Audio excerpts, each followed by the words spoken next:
Hey, it's Larry. Welcome to Stewarding the Wealth Transfer. Well, today I really want to jump in deep about the Iraqi dinar. When is the RV going to happen? What strategies should we have? What strategies should we avoid? The RV is on target. There's no delay. The bad guys haven't delayed. It's just happening in a different way from the way that people thought it was going to happen. All of them had great wealth from this reinstatement from the Iraqi dinar. And in the dream, of value of the dollar hit the value of the penny, the first thing that I do is like, Lord, what should I do with this? Right? Like what is your direction? What are you trying to tell me? And the first thing that I hear is dinar. I don't think it's going to last long. I think it's going to be very short, but it's going to shake our nation in a way that we like worse than 9/11. Well, today we're going to do a deep dive on the dinar. Look at the details of what's said and even consider the destruction that it could bring. The process in which everyone was told it was going to happen, that isn't the process that's actually currently taking place. Of course not. That was all disinformation. Could you imagine if you lost all the proceeds? All of a sudden, everybody in the room that had invested lost everything. After all this faith and investment in this prophetic opportunity, this wealth transfer, and then if you don't steward it properly, you could lose the whole thing. That's what Clement said. He said, hold on to it. And you might be going, well, why would that be a big deal, Larry? Well, because in China, it's big news over the weekend that a gold broker left with the gold and the people of China are broker. I mean, I think that's kind of what brokers stand for. They make you broker because they don't always do what they say. This follows a few years back in Australia when it was just a huge national fiasco. There's been very well documented accusations of them receiving monies for bullion that they're also charging on a monthly basis to store, and yet they never acquired the metal in the first place. And they've never shown anybody the vault, and there's numerous accusers now, and it's a multi-year investigation that the government is not wanting apparently to get to the bottom of. The devil would love to steal your resources during the time of the wealth transfer. Clement talked about steward your dinar resources well, because there are going to be brokers. And I'm going to read 3 different prophecies that I believe relate to this. Let's take a look, a deep dive into the dinar, the details, and even the destruction. Kevin and Lina. And Lina, you had a dinar dream. Tell us kind of about what happened to you. Yeah, so I dream almost every night. This was back in December of last year. It was very short, but just going into the dream, so what I saw in the dream is that I was seeing like almost like a screen, right? And in the screen, I saw the value of the dollar hit the value of a penny. And I was talking to this with someone, and my husband was there too. So we were actually conversating about what had happened to make the value of the dollar hit the value of the penny. And in the dream, we were talking about how people were actually warned about this, but nobody believed it to be true until it actually did happen. And so I wake up, and the first thing that I do is like, Lord, what should I do with this? Right? Like what is your direction? What are you trying to tell me? And the first thing that I hear is dinar. And I think that that was we have heard about dinar. So God spoke to you. You could hear him say it, or did he speak in your spirit, or how did you hear that? So like in my spirit, I should Yeah. say, not audibly, but like in my spirit, I Yeah. heard, yeah. And so did you know much about the dinar? We kind of heard about it like through Kevin's parents and through you, but not like we've never like researched it or Yeah. personally had, any knowledge of it. So So that was, did you buy some? we actually did. We bought some earlier this year. Did you buy it on eBay, or how did you do it? So we actually, I was talking to my dad. My dad follows you as well. And so we bought it through eBay. Tell us a little bit more about that. It's pretty fascinating that that happened. Yeah, it was, to be honest, during the time that I had it, you hear all these things that are going on, right? And you hear prophetic words and how ministers have talked about how there's rough times coming, right? Yeah. And so it was just very alarming to have this dream, and beautiful at the same time because the Lord was able to trust me with a dream like this, right? And so I have had dreams before about, let's say, gold, right? I had a dream about gold back in 2021. And in that dream, he was advising me to buy gold.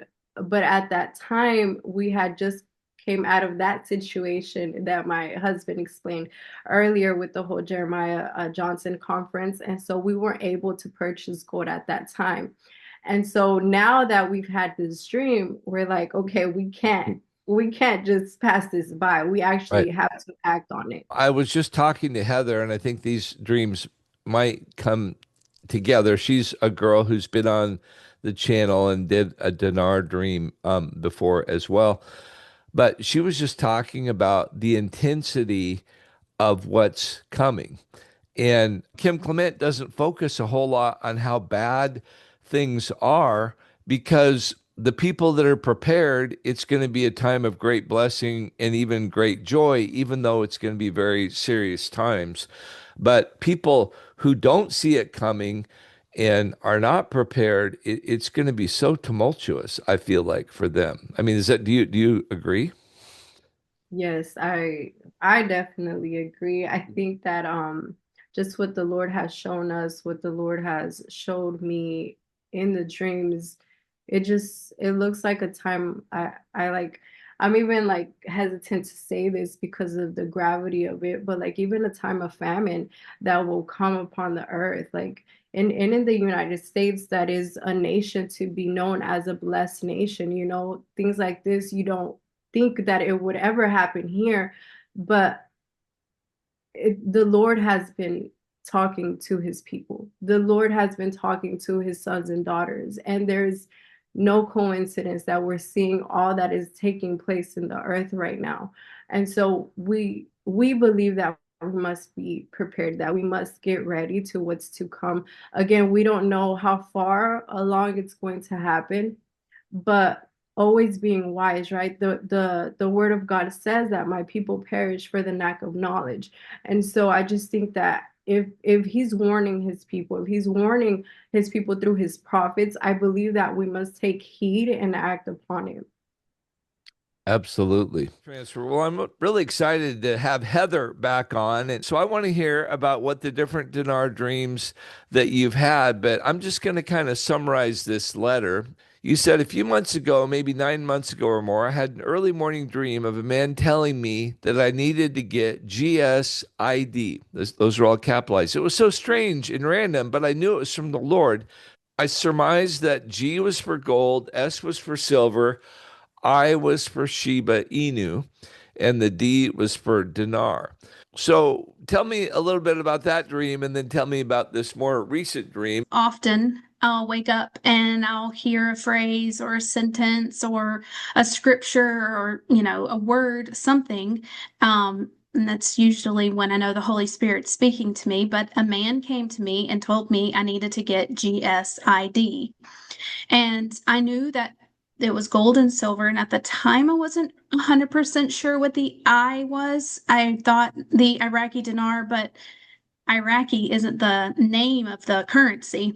Right. So it was a little bit of time later, I knew God was telling me I needed to get Shiba Inu and the dinar, which we already started investing in the dinar. But it was after that that I came to the realization that, Shiba Inu was a prophetic coin.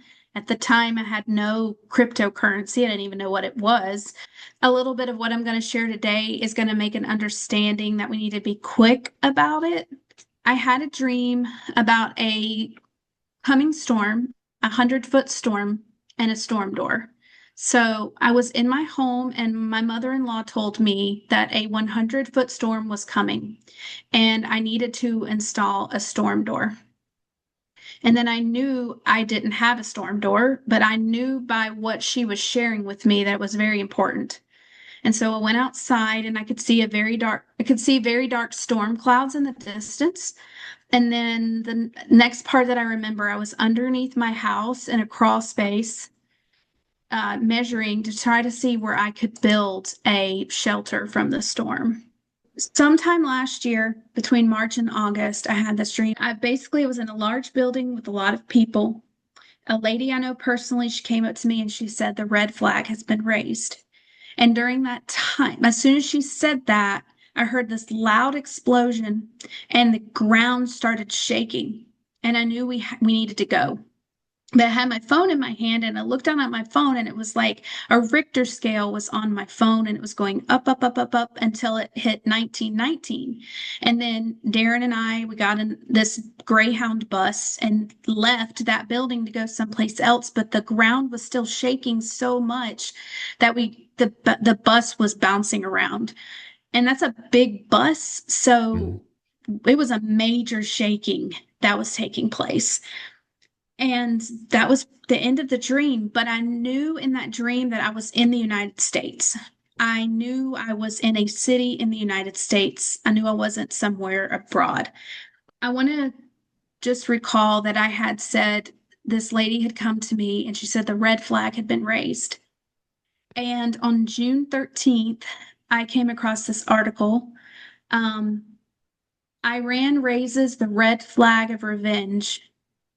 Iran has raised a symbolic red flag of revenge above the Jamkaran Mosque after deadly Israeli strikes. The red flag signals a call for justice and retaliation in Shia tradition, especially when blood has been unjustly spilt. So here I see God connecting this red flag with war. But again, I was in the United States. So far, all these war events have taken place outside of the United States. The main dream I had about the dinar was when I was by the riverside and I was picking up pennies and dimes out of the water and I was stacking them along the river. And God was talking to me about strategically releasing. There was a dam holding back the river, and he had given me a tool, and I knew I had to put the tool into like a lever, had to put it into the wooden dam, and I released it, and a bunch of water came out, and I quickly lifted it, and I knew in my spirit, okay, you can't do it that fast. Like you have to slowly release this because people are going to know about it that shouldn't know about it because the water splashed up on the shore and it made the rocks wet. And so people would have known that the water level was rising. And so God had given me a tool bag and there were specific colors that he told me I needed to wear. And I was picking up the pennies and dimes out of the river. It wasn't until after that that I found out that the dinar was a prophetic investment. We had already started investing in the dinar little by little because we knew that there was going to come an economic worldwide reset at some point, but I had no idea at the time that Kim Clement had prophesied about it. And I think it was shortly after that that I came across you and your book, and like all those pieces came together. Mm. So God just like strategically led me down this path to connecting these dots. I haven't had any other more dreams specific to any of the wells. Um, just this jarring dream about war and connecting it to this victorious outcome when the dinar is going to revalue. Let's talk about that. When you say war, I actually had a vision of warriors in the street, and I knew it was ubiquitous across the country. They were uniformed soldiers that were against our country. Um, they weren't fancy uniforms. They were just dark gray and maybe kind of green. But I mean, I got the idea they were an organized opposition. And they didn't last a long time in my dream, but it was a big deal. Do you Yeah. think it could be I don't like think that? I do. I don't think it's going to last long. I think it's going to be very short, but it's going to shake our nation in a way that we like worse than 9/11. And the only reason that I say that is because I knew in my dream the shaking was so great because a Greyhound bus isn't small. Yeah. It's a big bus and it that bus was shaking and bouncing on the road. It was almost like the street itself, the asphalt was cracking and buckling. The shaking was so bad. And I just knew like we had to get to our destination. Once we got to our destination, it was almost like we were leaving this public place, heading to a shelter. Were But you in a city in an urban area? I was in a big city. And the only reason I know that is because there were way too many people in that building that I was in for it not to have been a big city. I haven't had a specific dream about a market crash or a bank crash. Just that these patterns and cycles are leading me to see this pattern of a coming crash. Yeah. So if we stayed on this 19-year cycle, even though markets say we're not going to crash, I still believe that we could see an active war, a cyber attack, or God could just make it crash. I mean, he could do that. So, when some people say like something has to happen, God could happen. God could cause something to happen and the markets to crash. But my gut instinct tells me that there's going to be some event that takes place that's so jarring to our nation that everything starts to crumble, Right. which would mean things would seem at their worst, which would be prime time for, the dinar to revalue. One of the things that I think, Heather, and I mean, it's very similar to, things that I've thought. And I was actually writing in the secret place earlier this week, and I was like, oh, God, I feel like you want me to kind of write what this is going to be like. And it's interesting because Kim Clement doesn't necessarily, he goes in and out of talking about how bad it is. But do you believe that there's like two different experiences for people who are experiencing the same thing?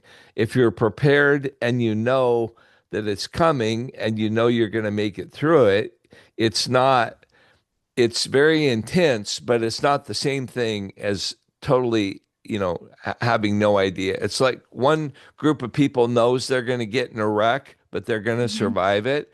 And then the Hmm. other group of people don't have their seatbelts on, that they're, in a convertible, they're not even paying attention, and they just have a horrific, impact. Do you think that there's parallels to that, that some people will I be far do. more affected than others?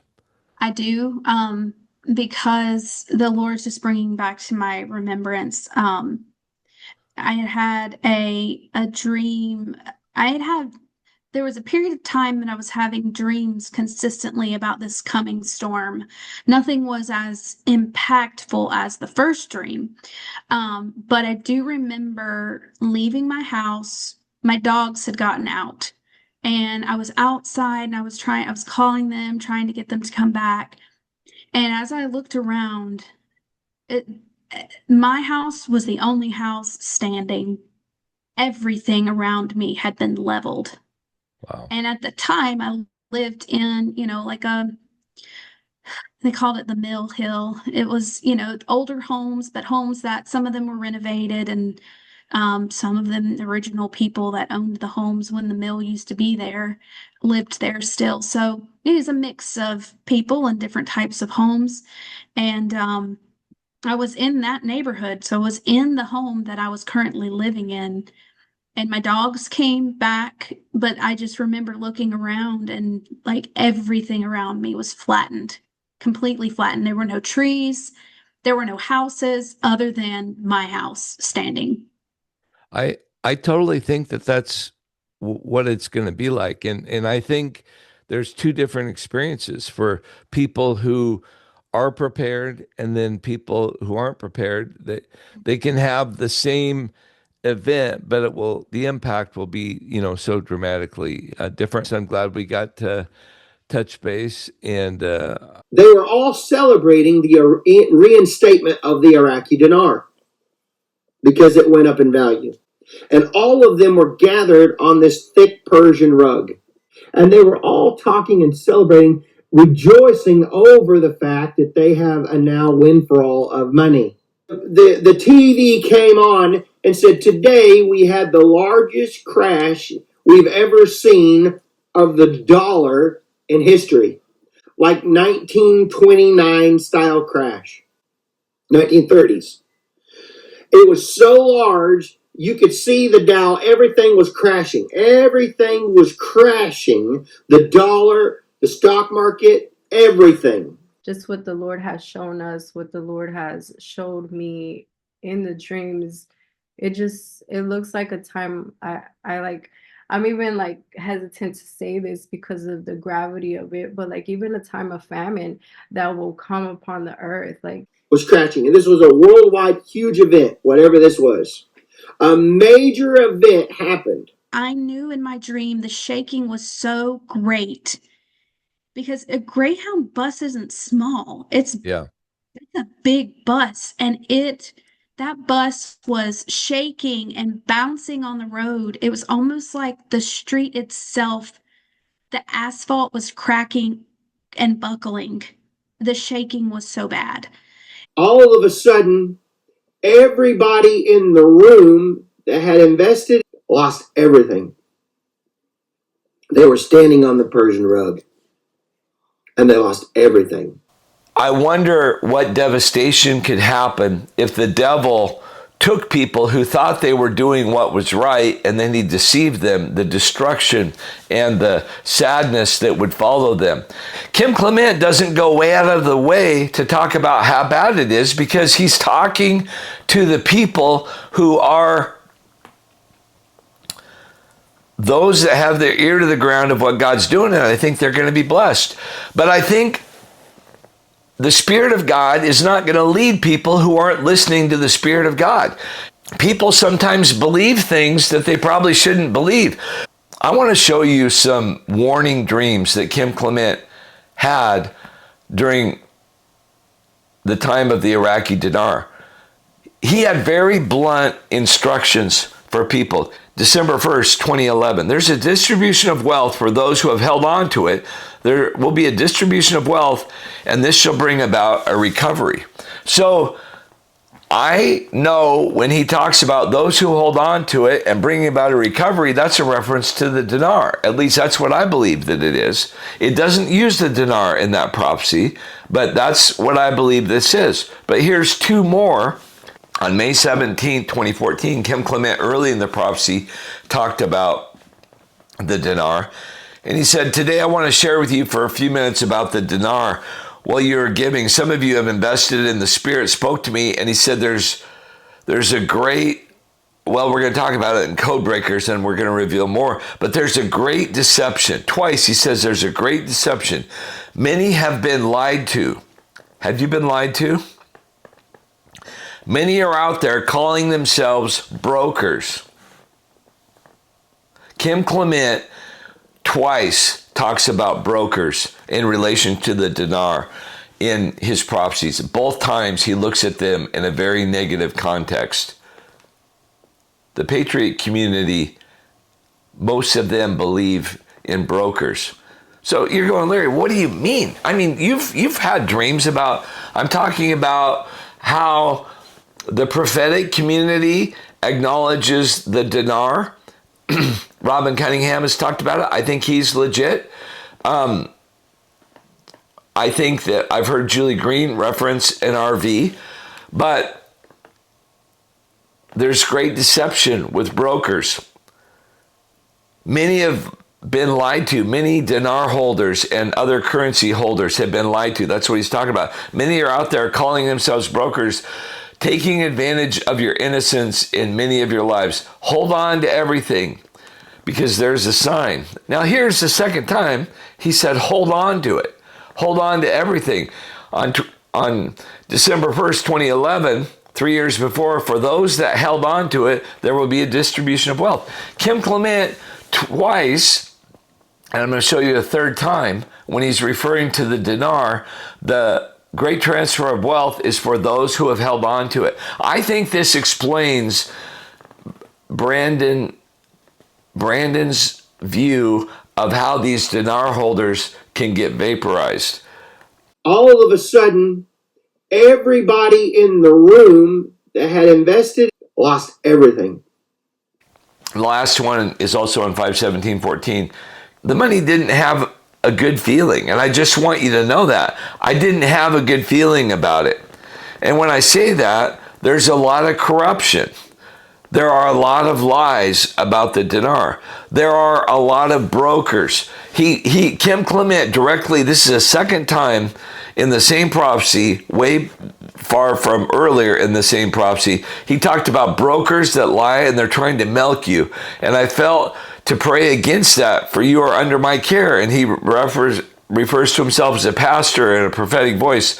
So hold on, don't let go, don't give in, and don't be fooled. What is the advice that Kim Clement says? Hold on to it, the dinar. Don't let it go, the dinar.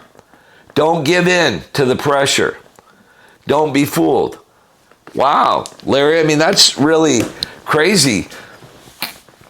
Kim Clement, in your observation, 3 different times warned against giving others your Iraqi dinar. And, you know, I think that applies. I know that Simon Parks has said that there will be Zimbabwe, and I do think that I don't think that he lies. I think that he tells the truth. Now, do I think everything he says is true? No, I don't, because he believes in extraterrestrials. And I think extraterrestrials do exist, but I actually think they're manifested demons. I don't think God, I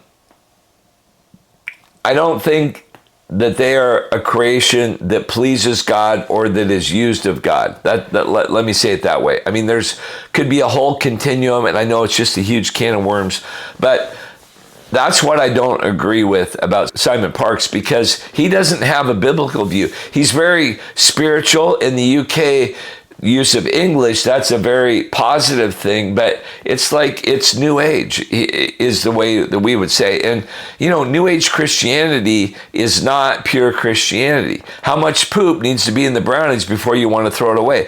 There's a lot of truth in what Simon Parks says. In fact, I want to show you this comment, because here he is just this month. Well, it was in June. He confirmed the RV, but listen to what he said. I'll talk about the RV. I am amused at the continued story that, you know, it's happening tomorrow. And the RV didn't go because this bank wasn't in compliance, or this person did this. And, you know, every story under the sun to give to the audience as to why the RV hasn't happened. Now, the reason it hasn't happened is because it's not meant to happen yet. There is no delay. It's very fashionable or a desperate get out of jail card for people to say, well, it should have happened because it is going to happen, which it is, but it should have happened. And as a result of this bank or this person doing that, then it's not occurred. Look, there is a date for the RV, and that date hasn't happened yet. There's no delay. There's no issues. And the RV is connected to the international political situation. It cannot happen sorrow to sorrow while two enemies are kicking each other. It just doesn't happen like that. So it is all in lockstep. It's all planned. The RV is true. Absolutely genuine. But the process in which everyone was told it was going to happen, that isn't the process that's actually currently taking place. Of course not. That was all disinformation. So all these commentators are talking to a blueprint that was written 15, 20, 25 years plus ago. And that blueprint was written precisely to lead people down the wrong road, while the blueprint, the operational plan, that is actually being followed through. So there's no delay, absolutely no delay. So listen, thank you very much indeed. Please don't listen to all of the nonsense that's being put out there. Stay calm. It really is under control, and they know what they're doing. Thank you. So you just listened to Simon Parks, and he said there's a lot of lies about what people are doing with the RV. And he said there's deception. And I believe that that ties Kim Clement's prophecy to Brandon Biggs' prophecy to Simon Parks' observation and understanding behind the scenes of history. I do believe that Simon Parks and Charlie Ward have NDAs. And there you go, Larry. You sound like you know what you're talking about. Those guys always talk about NDAs. Let me tell you about all the things that smell fishy to me about the way these people, the Patriots, first of all, they don't have prophetic support, but it might happen. I mean, I think Simon Parks and Charlie Ward are legitimate people, so they don't have prophetic support for Zim, but they have, that I'm aware of. Now, I mean, Kim Clement doesn't talk about it. I know that. Other prophets probably have. I'm not aware of them. I don't view them as significant ones. Just because a prophet prophesies about something, I don't want to invest in it. I want to make sure there's professional background, and personally, I want to vet it myself as well. Because every prophetic word that's given does not apply to every person in the world. Like I said earlier, Corey Russell is coming out, and he'll be in Longview and the adjoining town, Rainier, and I'm really excited. And it's going to be a great deal because it's not as big. I didn't have Lauren helping me advertise, and so this is going to be a smaller group. And there's nobody who's had a greater impact on me hour per hour in ministry that I've had around the country and traveling. Corey Russell's not been in my town before, I don't believe. We're bringing him in. He's going to speak to my wife's pregnancy center, and he's going to spend 2 days with us at the boot camp. And I've got good friends that are the pastors and the pastor's family that are amazing prophetic voices. And if you come to this, I assure you 100% you're going to have an extended time of detailed personal prophecy, because I believe it's so important to hear the word of the Lord for your own life. And there's some voices that are really generic and vague, and then there's others that are like dead on, spot on words of knowledge, both sides of the prophecy, that just show you that God has your number and he's aware. And everybody who comes to the boot camp is going to have one-on-one time with, in my experience, some of the highest level people in the prophetic community. So I hope that you come to that.